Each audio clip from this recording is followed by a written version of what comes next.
నమస్తే అండి. Welcome back to Ashwini thoughts. మేము చాలా బాగున్నామండి. మీరందరూ కూడా బాగుండాలని ఆ లక్ష్మీ గణేష్ని మీ అన్ని సమస్యలకు పరిష్కారం చెప్పబడును. శ్రీ రేణుకా ఎల్లమ్మ తల్లి పూజారి గారి ఫోన్ ద్వారా జ్యోతిష్యం చెబుతున్నారు. భార్యాభర్తల సమస్యలు, ప్రేమ సమస్యలు, నమ్మిన వారు దూరం కావడం, అనుకున్న పనులు కాకపోవడం, డబ్బు సమస్యలు, వ్యాపారంలో నష్టం రావడం, ఆరోగ్య సమస్యలు, కుటుంబ సమస్యలు, ఇంకా ఎటువంటి సమస్యలున్నా, ప్రేమ సమస్యలు, భార్యాభర్తల సమస్యలకు ప్రత్యేకమైన పూజలు చేస్తున్నారు. దూరంలో ఉన్న వారికి ఫోన్ ద్వారా జ్యోతిష్యం చెప్తున్నారు. WhatsApp number 9515466718. ఈరోజు పంచాంగం ఫిబ్రవరి 8, 2025 శనివారం. ఈరోజు తిథి నక్షత్రం ఏంటి, అదే సమయం వరకు ఉంది. ఈరోజు శుభ అశుభ గడియలు ఏంటి, వీటితో పాటుగా ఈరోజు మంచిదేనా అనే విషయం కూడా చూద్దామండి. స్కిప్ చేయకుండా వీడియో ఎండింగ్ వరకు చూడండి. శ్రీ క్రోధనామ సంవత్సరం ఉత్తరాయణం, శిశిర ఋతువు, మాఘమాసం శుక్లపక్షం, సూర్యోదయం ఉదయం 6:36 సూర్యాస్తమయం సాయంత్రం 6:07. మరి ఈరోజు తిథి అంటే అదే సమయం వరకు ఉంది. ఇప్పుడు చూద్దాము.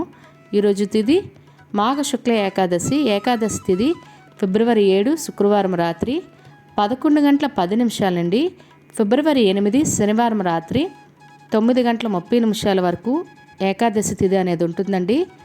తదుపరి మాఘ శుక్ల ద్వాదశి తిథి ప్రారంభమవుతుంది. మరి ఈరోజు నక్షత్రం ఏంటి, అదే సమయం వరకు ఉందో ఇప్పుడు చూద్దాము. ఈరోజు నక్షత్రం మృగశిర. మృగశిర నక్షత్రం ఫిబ్రవరి 8 శనివారం రాత్రి 8:37 వరకు ఉంటుంది. తదుపరి మృగశిర నక్షత్రం ప్రారంభమవుతుంది. ఈరోజు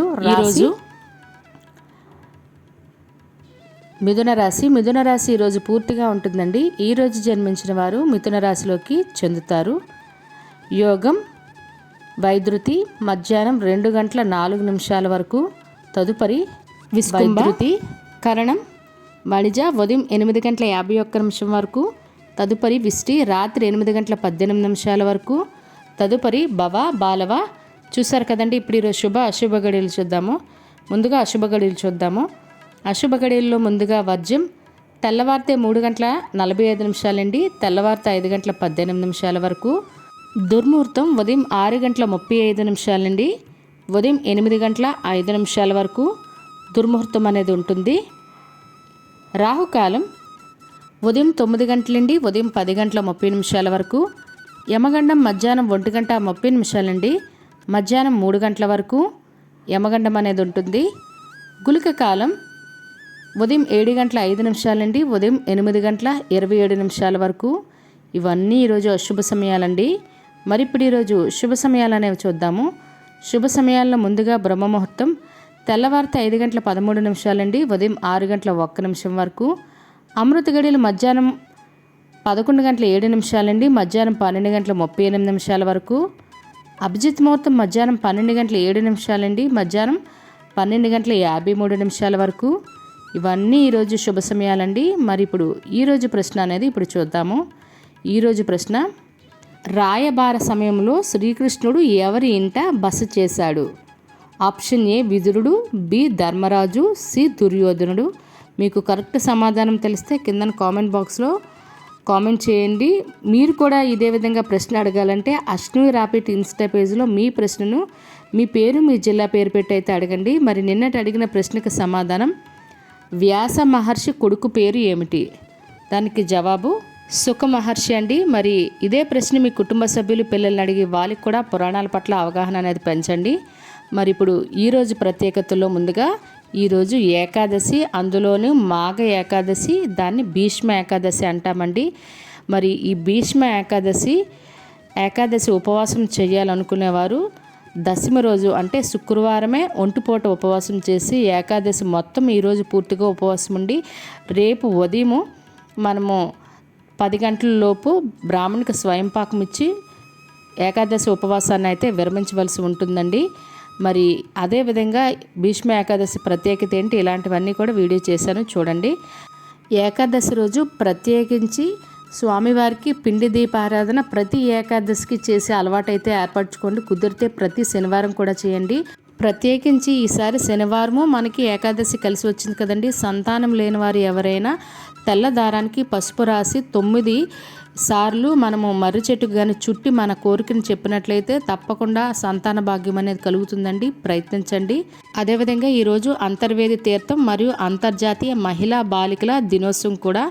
ఇవి ఈరోజు ప్రత్యేకతలు. ఈరోజు వివాహాలు చేయటానికి, గోధుమ రాయి వేయడానికి, పెళ్లి కొడుకును కానీ పెళ్లి కూతురుని కానీ తయారు చేయడానికి, అదేవిధంగా పెళ్లి పత్రిక రాసుకోవడానికి, మరియు పెళ్లి చూపులకు వెళ్ళటానికి, మరియు నిశ్చితార్థం చేసుకోవడానికి ఈరోజు చాలా మంచిదండి. అదేవిధంగా గృహప్రవేశాలు చేయడానికి, శంకుస్థాపనలు చేయడానికి, ద్వారబంధం ఎత్తడానికి, అద్దె ఇంట్లో దిగడానికి కూడా ఈరోజు మంచిది. మరియు పెళ్ళికి సంబంధించిన వాహనాలు కానీ, వస్త్రాలు కానీ, బంగారం కానీ కొనుగోలు చేయాలన్నా మంచిదేనండి. మరియు ఇల్లు స్థలాలకైనా ఇల్లులకైనా రిజిస్ట్రేషన్ చేసుకోవాలన్నా, లేదా వాటికి సంబంధించి అడ్వాన్స్లు ఇవ్వాలన్నా, లేదా నూతన ఉద్యోగాలకు జాయిన్ అవ్వాలన్నా, లేదా అప్లికేషన్ పెట్టుకోవాలన్నా ఎగ్జామ్స్కైనా మంచిదండి. అదేవిధంగా కొత్తగా నూతన షాపులు ఓపెనింగ్ చేసుకోవాలన్నా, లేదా వాటికి అడ్వాన్స్లు ఇవ్వాలన్నా కూడా మంచిది.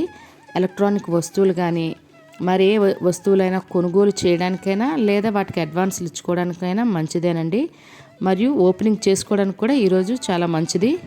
అదేవిధంగా బారసాలు చేయడానికి, అన్నప్రాసన చేయడానికి, అక్షరాభ్యాసం చేయడానికి, సీమంతం చేసుకోవడానికి, ఉపనయనం చేయడానికి కూడా ఈరోజు మంచిదండి. హోమాలైనా వ్రతాలైనా చేసుకోవడానికి, అదేవిధంగా స్లాబులు వేసుకోవడానికి, రేకుల షెడ్లు వేసుకోవడానికి, బోర్లు తీసుకోవడానికి, వ్యవసాయ పనులు ప్రారంభించడానికి కూడా ఈరోజు చాలా మంచిదండి. ఇదే కాకుండా మనకి ఇదే నెలలో ఫిబ్రవరిలో మహాశివరాత్రి ఉందండి. మరి మహాశివరాత్రి పూజా సమయాలేంటి, అంటే నిశ్చితకాల సమయం ఏంటి, తిథి ఏ రోజు ఉంది, ఏ సమయం వరకు పూజ చేసుకోవాలి, ఇలాంటివన్నీ వీడియో చేశానండి. ఆ వీడియో మీకు ఎండ్ కార్డ్స్లో పెడతాను. అంటే ఈ వీడియో చివరి మీకు కనిపిస్తుంది, లేదా ఛానల్లోకి వెళ్ళైనా చూడొచ్చు. చూసారు కదండి ఈరోజు పంచాంగం. నచ్చినట్లయితే మీ ఫ్రెండ్స్ అని, మీ ఫ్యామిలీ మెంబర్స్ కానీ ఈ వీడియో అవసరం అనుకుంటే వాళ్ళకి ఈ వీడియో ఫార్వర్డ్ చేయండి. మరిన్ని ఇంట్రెస్టింగ్ వీడియోల కోసం అశ్విని థాట్స్ ఛానల్ని సబ్స్క్రైబ్ చేసుకోండి. బెల్ బటన్ టచ్ చేసినట్లయితే ప్రతి నా వీడియో మీకు నోటిఫికేషన్ కింద వస్తుంది. ధన్యవాదములు.